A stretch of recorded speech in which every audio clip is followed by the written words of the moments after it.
ఈ ప్రపంచంలో ఒక అబద్ధాన్ని 1000 సార్లు చెబితే అది నిజమవుతుందంటారు, కానీ ఒక సత్యాన్ని 1,00,000 సార్లు దాచినా అది సత్యంగానే మిగిలిపోతుంది. నేడు ఇస్లాం గురించి, ముఖ్యంగా ఇస్లాంలో మహిళల స్థానం గురించి అణచివేత, అసమానత, వెనకబాటుతనం అనే పదాలు బలంగా ప్రచారం చేయబడుతున్నాయి. కానీ ప్రశ్న ఏంటంటే, ఈ ఆరోపణలకు ఆధారం ఏమిటి? మీడియా కథనాలా, లేక దైవ గ్రంథం ఖురాన్ మాటలా? ఈరోజు మనం భావోద్వేగాలతో కాదు, పక్షపాతంతో అసలే కాదు, కేవలం ఖురాన్ మరియు ప్రవక్త బోధనలు, చారిత్రక సత్యాల వెలుగులో ఇస్లాం మహిళలను నిజంగా ఎలా చూస్తుందో తెలుసుకునే ప్రయత్నం చేద్దాం. ఇస్లాంలో మహిళల హక్కులు, గౌరవం, మర్యాద, ఆదరణ, ఇస్లాంలో మహిళల అణచివేత ఉందని, వారిని తక్కువగా చూస్తారని ప్రచారం వినిపిస్తుంది. కానీ ఇది నిజమా? ఇస్లాంలో మహిళలు అణచివేత గురవుతున్నారా, లేక ఇదంతా కేవలం పక్షపాత మీడియా సృష్టిస్తున్న అభూత కల్పననా? దీనికి దైవ గ్రంథం ఖురాన్ ఏమంటుంది? సూరా అల్ బఖరా సూరా నంబర్ 2 ఆయత 228. బిస్మిల్లాహిర్ రహ్మానిర్ రహీం. వలహున్న మిస్లుల్లది అలైహిన్న బిల్ మఅరూఫ్ వలిర్రిజాలి అలైహిన్న దరజా. మగవారికి మహిళలపై ఉన్నటువంటి హక్కులే ధర్మం ప్రకారం మహిళలకు కూడా మగవారిపై ఉన్నాయి. దాదాపు 1400 సంవత్సరాల క్రితం ఇస్లాం మహిళలకు ప్రసాదించినటువంటి హక్కులను పాశ్చాత్య మహిళలు కేవలం ఇటీవలి కాలంలో కానీ పొందలేకపోయారు. 1930లో అనిబిసెంట్ ఈ విషయంపై మాట్లాడుతూ, గత 20 సంవత్సరాల క్రితమే క్రిస్టియన్ ఇంగ్లాండ్ మహిళల ఆస్తి హక్కులను గుర్తించింది, కానీ ఇస్లాం ఆరంభం నుంచి అంటే 1400 సంవత్సరాల క్రితమే ఈ హక్కును ప్రసాదించింది. మహిళలకు ఆత్మ ఉండదని ఇస్లాం చెబుతుందంటూ ప్రచారం చేయడం దుష్ప్రచారం మాత్రమే. పుస్తకం పేరు the life and teaching of Muhammad, 1932. స్త్రీల హక్కుల గురించి అసలు ఇస్లాం ఏమంటుంది? మొట్టమొదటిగా, స్త్రీ పురుషులంతా ఒకే మానవుని ప్రవక్త ఆదం అలైహిస్సలాం వారసులు. ఇస్లాం వీరిరువురితో సమన్యాయం పాటించాలని ఆదేశిస్తుంది. సమాన బాధ్యత, సమాన ప్రతిఫలం. స్త్రీ పురుషులు ఒకే దేవుని ప్రార్థిస్తారు, ఒకేలా ప్రార్థిస్తారు. వీరి ఆరాధనలో ఒకే విధమైన ఆచరణలు ఉంటాయి, ఒకే దైవ గ్రంథాన్ని అనుసరిస్తారు, ఒకే విధమైన విశ్వాసం కలిగి ఉంటారు. సర్వ సృష్టికర్త అయినటువంటి అల్లా మనుషులందరి పట్ల న్యాయంగా వ్యవహరిస్తాడు, సమానంగా చూస్తాడు. న్యాయం చేస్తానని, స్త్రీ పురుషులకు తగిన ప్రతిఫలం ప్రసాదిస్తానని అనేక వ్యాఖ్యల్లో ఖురాన్ గ్రంథంలో చెప్పాడు. దివ్య ఖురాన్ సూరే అతౌబా సూరా నంబర్ 9 ఆయత 72లో విశ్వాసులైన స్త్రీ పురుషులకు అల్లా వాగ్దానం చేశాడు, క్రింద కాలువలు ప్రవహించే తోటలను వారికి ఇస్తాను అని. ఇక్కడ స్వర్గం ప్రస్తావన వచ్చినప్పుడు స్త్రీ పురుషులను సమానంగా చెప్పాడు. అలాగే దివ్య ఖురాన్లోని సూరే ఆలే ఇమ్రాన్ సూరా నంబర్ 3 ఆయత 195లో, మీలోని ఎవరి శ్రమను నేను వృధాగా పోనివ్వను, పురుషుడైనా స్త్రీ అయినా మీరంతా ఒకే రాశికి చెందినవారు. ఈ వాక్యాలను పరిశీలిస్తే ప్రతిఫలం అనేది మనిషి ఆచరణల ఆధారంగా లభిస్తుంది, కానీ స్త్రీ పురుషులన్న తేడా ఆధారంగా కాదని తెలుస్తుంది. ఒక మనిషికి దేవుని వద్ద లభించే ప్రతిఫలం విషయంలో స్త్రీ పురుషులన్న వివక్ష లేనే లేదు. మనం ఇస్లాంను ఇతర మతాలతో పోల్చి చూస్తే ఇస్లాం స్త్రీ పురుషుల మధ్య న్యాయం చేస్తుందని గమనించవచ్చు. ఉదాహరణకు, నిషిద్ధ వృక్షం నుంచి ఆహారం తినే విషయంలో ఆదం కన్నా హవ్వా బాధ్యతే ఎక్కువ అన్న భావనను ఇస్లాం తిరస్కరిస్తుంది. ఇస్లాం ప్రకారం ఆదం హవ్వాలు ఇద్దరు అవిధేయతకు పాల్పడ్డారు, తర్వాత ఇద్దరు పశ్చాత్తాపడ్డారు, వారిద్దరిని క్షమించడం కూడా జరిగింది. ఇక రెండో విషయం, విద్యా జ్ఞానాలు పొందే సమాన హక్కు. విద్యా జ్ఞానాలు పొందాలని స్త్రీ పురుషులందరినీ సమానంగా ప్రోత్సహించడం జరిగింది. ప్రవక్త ముహమ్మద్ సల్లల్లాహు అలైహి వసల్లం వారు విద్యాభ్యాసం ప్రతి ముస్లింకు తప్పనిసరి అని అన్నారు, వారు స్త్రీలైనా పురుషులైనా. ప్రవక్త కాలంలో గొప్ప పండితులుగా అనేక మంది స్త్రీలు ఉన్నారు. ఇందులో కొందరు ఆయన కుటుంబ సభ్యులు, మరికొందరు ఆయన అనుచరుల కుమార్తెలు ఉన్నారు. వారిలో ముఖ్యులు హజరత్ ఆయిషా రదియల్లాహు అన్హా. ఆమె వల్లనే ఇస్లామియా చట్టాల్లో దాదాపు 25% మనకు లభించాయి. అలాగే ఇంకా అనేక మంది ఇస్లామియా చట్టాల్లో నిష్ణాతులైనటువంటి స్త్రీలు ఉండేవారు. అనేక మంది పురుషులు వారి వద్ద విద్యాభ్యాసం చేశారు.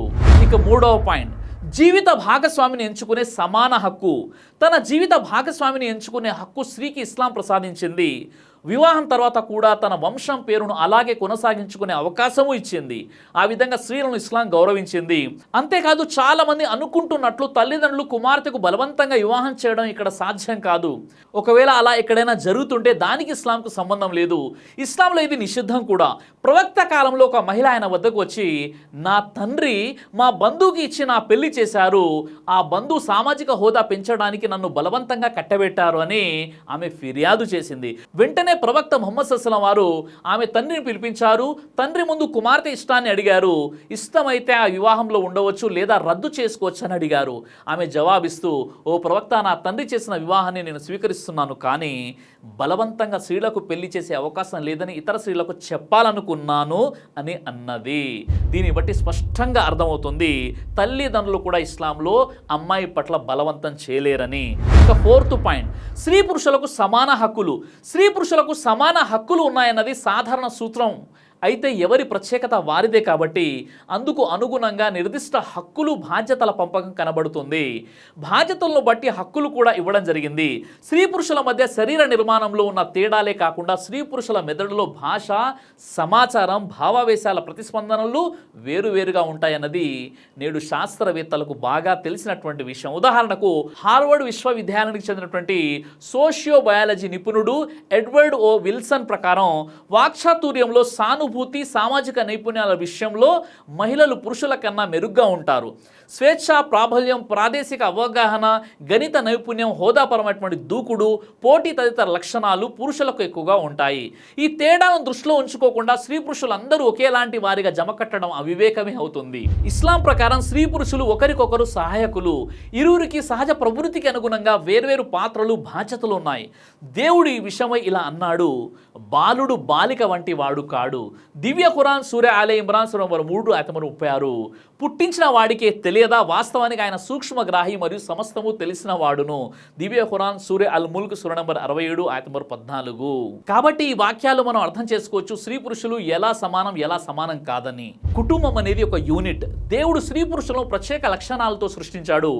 ఎవరి పాత్రలు వారివే, ఎవరి నైపుణ్యాలు వారివే, ఎవరి బాధ్యతలు వారివే. ఈ తేడాలు ఆధిక్యతకు చిహ్నాలు కానే కావు, ఇవి ప్రత్యేకతలుగా చూడాలి. ఇస్లాంలో కుటుంబానికి అధిక ప్రాముఖ్యం ఉంది. కుటుంబం ఆర్థిక వ్యవహారాలు చూసుకునే బాధ్యత పురుషుడిది. స్త్రీ కుటుంబాన్ని విద్యాపరంగాను, భౌతికంగాను, భావావేశాల పరంగాను చక్కదిద్దుకోవాలి. ఇందులో ఒకరికొకరు సహాయపడడం ఉంటుందే కానీ ఒకరితో ఒకరు పోటీ పడడం అనేది లేదు. ఎవరి బాధ్యతలను వారు నిర్వర్తించడం వల్ల కుటుంబాలు బలంగా ఉంటాయి. బలమైన కుటుంబాల వల్ల బలమైన సమాజం ఏర్పడుతుంది. మానసికంగా స్త్రీ లేకుండా పురుషుడు కానీ, పురుషుడు లేకుండా స్త్రీ కానీ సంతోషంగా జీవించలేదు. ఈ విషయాన్ని దేవుడు అందంగా తెలియజేశాడు. వారు మీకు దుస్తులు, మీరు వారికి దుస్తులు. దివ్య ఖురాన్ సూర అల్ బఖరా నంబర్ 2:187. దుస్తులు మనకు సౌకర్యాన్ని ఇస్తాయి, రక్షణ ఇస్తాయి, అందంగా కనబడేలా చేస్తాయి. ఇక పాయింట్ నెంబర్ 5, భార్యాభర్తల మధ్య సంబంధం ఎలా ఉండాలి. దాంపత్య సంబంధంలో ప్రేమ, కరుణ తొనికిసలాడాలి. భార్యలతో మంచిగా వ్యవహరించాలని ప్రవక్త ముహమ్మద్ సల్లల్లాహు అలైహి వసల్లం ప్రోత్సహించేవారు. భార్యలతో ఉత్తమంగా వ్యవహరించేవాడే మీలో ఉత్తముడు అన్నారు ఆయన. ప్రవక్త సతీమణి హజరత్ ఆయిషాను ఆమె భర్త ఇంట్లో ఎలా ఉంటారని అడిగినప్పుడు ఆమె జవాబిస్తూ, మీరందరూ ఇళ్లలో ఎలా ఉంటారో ఆయన కూడా అలాగే ఉంటారు, కానీ ఆయన చాలా మృదువుగా, ఉదారంగా, దయగా ఉంటారని అన్నారు. ఆయన ఇంటి పనులలో భార్యలకు సహాయపడేవారు. తన దుస్తులు అవసరమైతే తానే కుట్టుకునేవారు. చెప్పులు మరమ్మత్తు చేసుకునేవారు. క్లుప్తంగా చెప్పాలంటే భార్యలకు ప్రతి పనిలోనూ సహాయపడేవారు. దివ్య ఖురాన్లోని సూర రూమ్ సూర నంబర్ 30:21లో ఆయన సూచనలలో మరొకటి ఏమిటంటే, ఆయన మీ కొరకు భార్యలను మీ జాతిలో నుండే సృష్టించాడు. మీరు వారి వద్ద శాంతిని పొందటానికి మీ మధ్య ప్రేమను, కారుణ్యాన్ని సృజించాడు. నిశ్చయంగా ఆలోచన పరులకు ఇందులో ఎన్నో సూచనలు ఉన్నాయి.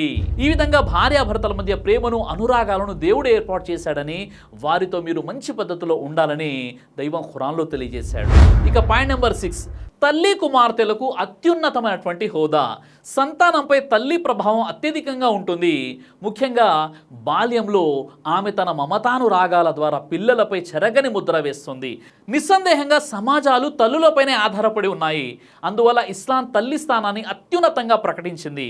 ప్రవక్తను ఒకసారి నా సేవలు పొందడానికి అందరికన్నా ఎక్కువగా అర్హులెవరని ప్రశ్నించినప్పుడు ఆయన జవాబిస్తూ నీ తల్లి అన్నారు ఆయన. ఆ మనిషి మరో 2 సార్లు ఆ ప్రశ్నే, తర్వాత ఎవరని అడిగారు. ప్రతిసారి నీ తల్లి అని జవాబిచ్చారు ప్రవక్త.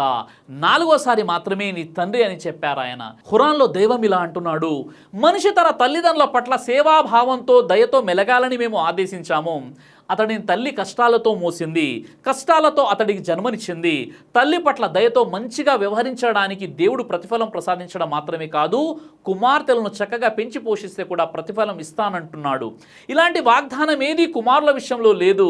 ఈ విషయమై ప్రవక్త ఇలా అన్నారు, అల్లా 2 కుమార్తెలను ప్రసాదించిన వ్యక్తి ఆ 2 కుమార్తెలను దయతో చూసి చక్కగా పెంచితే అతను స్వర్గానికి అర్హుడవుతాడు. ఇస్లాంకు ముందు స్త్రీలను చాలా తక్కువగా చూసేవారు. ఆడపిల్ల పుడితే సిగ్గుపడి సజీవ సజీవంగా సమాధి చేసేవారు. వ్యభిచారం సర్వసాధారణంగా ఉండేది. విడాకులు ఇచ్చే హక్కు కేవలం పురుషుడికి మాత్రమే ఉండేది. వారసత్వ హక్కు కూడా వారికే ఉండేది. అణచివేతలు కొనసాగేవి. ఇస్లాం ఈ చెడులన్నిటినీ రూపుమాపింది. ఇప్పుడు కూడా అనేక అభివృద్ధి చెందినటువంటి దేశాల్లో మహిళలకు పూర్తిగా గౌరవ మర్యాదలు లభించడం లేదు. మర్యాద మన్ననలతో వారిని చూడడం లేదు. సమానమైన పనికి సమాన వేతనం కూడా లేదు. కానీ ఇస్లాం స్త్రీని అత్యంత విలువైనదిగా, అపురూపమైనదిగా చూస్తుంది. ఆమె పట్ల అగౌరవంగా, అమర్యాదగా వ్యవహరించడాన్ని ఖండిస్తుంది కూడా. మధ్యప్రాచ్యంలోని కొన్ని దేశాల్లో మహిళల పట్ల అనుచిత వైఖరికి కారణం స్థానిక సాంస్కృతిక సాంప్రదాయిక ప్రభావాలే కానీ ఇస్లాం కాదు.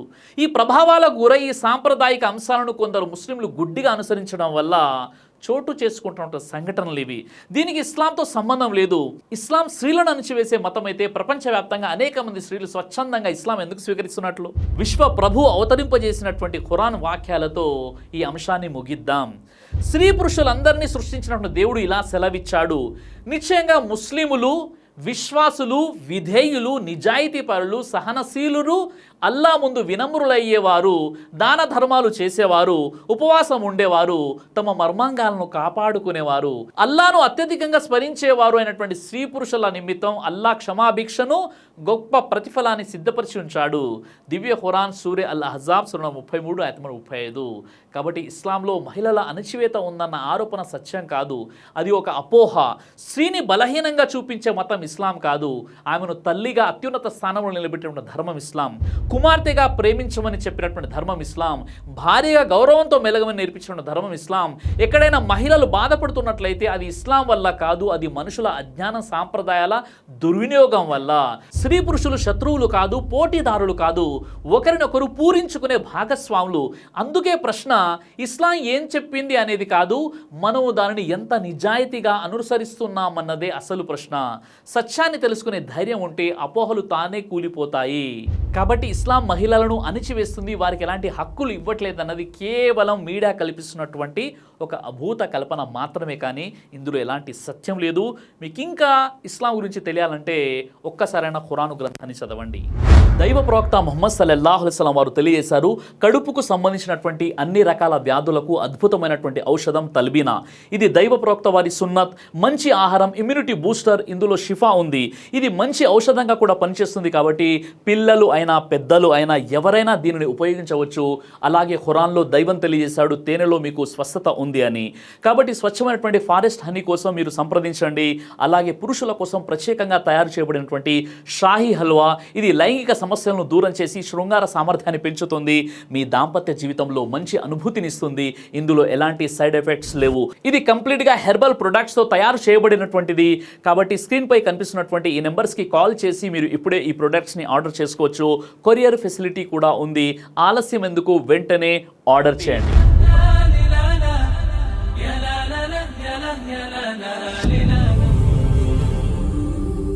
బ్రదర్ సిరాజ్ అని యూట్యూబ్ ఛానల్ని మీరు సబ్స్క్రైబ్ చేసినట్లయితే ఇన్షాల్లా దైవచిత్తం అయితే మీకు వీడియోస్ వస్తుంటాయి. అదేవిధంగా బ్రదర్ సిరాజ్ అనేటటువంటి ఫేస్బుక్ని కూడా లైక్ చేయడం వల్ల మీకు వీడియోస్ వస్తుంటాయి.